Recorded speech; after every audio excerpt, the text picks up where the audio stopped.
Socijalna zadruga Humana Nova je proizašla iz projekta ESCO koji je bio prijavljen na IPA komponentu, to je za jačanje ljudskih potencijala.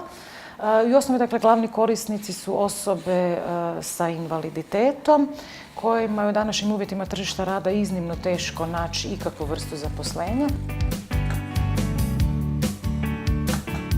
Glavni cilj projekta bio je povećati mogućnosti zapošljavanja osoba s invaliditetom s područja Međimurske županije, pa je tako i socijalna zadruga Humana Nova osnovana od 4 udruge osoba sa invaliditetom sa područja Međimurske županije, udruge Autonomni centar AKT i nekoliko fizičkih osoba sa područja Međimurske županije.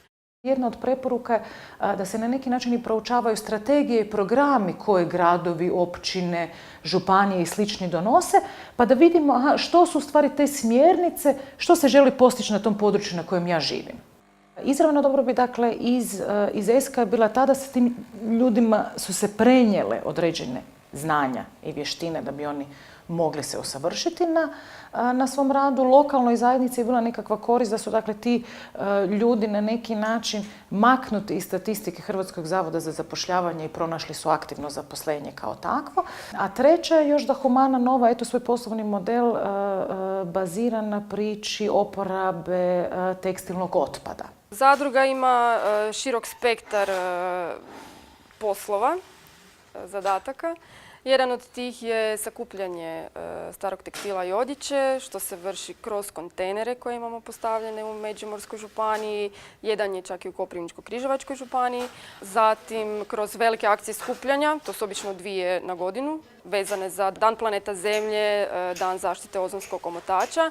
A isto tako građani svaki dan mogu donositi rabljenu odjeću. Stari tekstili i odjeća koji se skupe kroz akcije skupljanja dolaze u našu sortirnicu gdje se oni sortiraju na više klasa. Recimo, prva klasa je odjeća koja je još očuvana, pa ona ide u naš second hand dućan i nekim ostalim veleprodajnim kupcima u Hrvatskoj. Jedan dio dolazi u šivonu, to je naša druga djelatnost gdje radimo iz tih starih materijala reciklirane proizvode. Znači, dajemo im neku novu vrijednost. Isto tako u šivoni radimo usluge šivanja za vanjske klijente, znači to je serijska proizvodnja od strane naručitelja. Što se tiče recikliranih proizvoda, razvili smo cijelu liniju proizvoda, recimo od kućnih papuča, torbica za mobitele, to su sve unikatni proizvodi, zato jer naravno iz toliko različite odjeće ne može se ni napraviti nešto serijski. Isto tako smo razvili liniju redizajnirane odjeće. To je odjeća koja je nastala iz dijelova stare odjeće sa nekim dodanim aplikacijama i dobila novu vrijednost. Sa tom redizajniranom odjećom predstavili smo se na nekoliko revija u Zagrebu, Čakovcu, Varaždinu, evo sad zadnje i u Osijeku na Panona Festu. Humana Nova ima 2 maloprodajna dućana. Jedan dućan je u Čakovcu. On prodaje second hand odjeću. Znači, tamo se može naći odjeća od 2 kune do 40 kuna, koja je stvarno dostupna svima.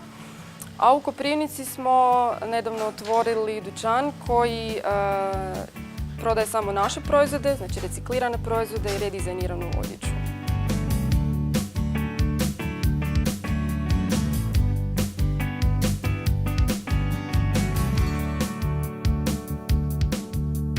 Socijalna zadruga Humana Nova trenutno zapošljava 14 osoba. To su upravitelj zadruge, voditeljica šivaone, voditeljica kreativnog odjela, sortiračice, šivačice i prodavačice u našim malim dućanima.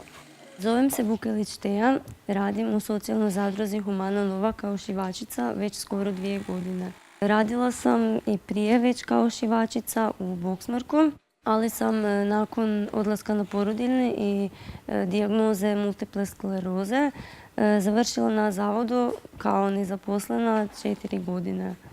Preko udruge oboljelih od multiple skleroze Čakovec sam saznala da Autonomni centar iz Čakovca provodi ESCO projekt koji osobama sa invaliditetom pruža nove mogućnosti zapošljavanja i edukacije.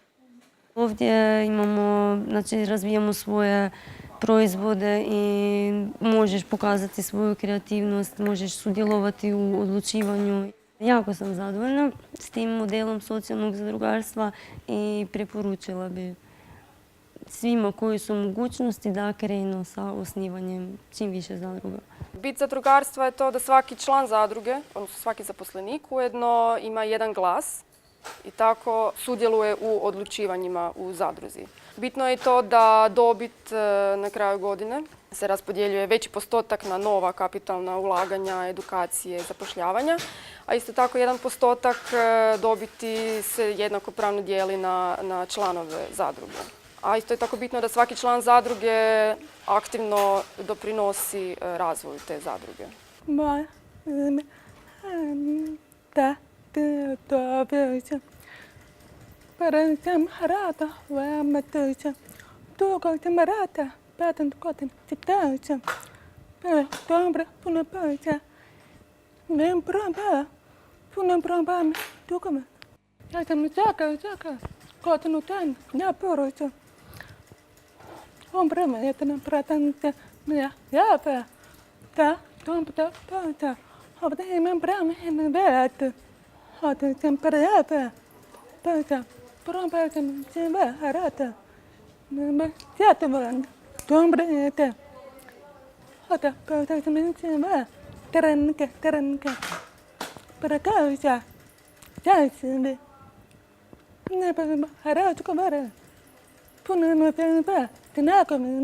Pomoć dobivamo od Fonda za profesionalnu rehabilitaciju koji sufinancira osobe sa invaliditetom. Isto tako Hrvatski zavod za zapošljavanje sa svojim mjerama koje raspisuje svake godine za poticanje zapošljavanja. Prošle godine, znači 2012. aplicirali smo na poduzetnički impuls. To je otvoren natječaj Ministarstva gospodarstva.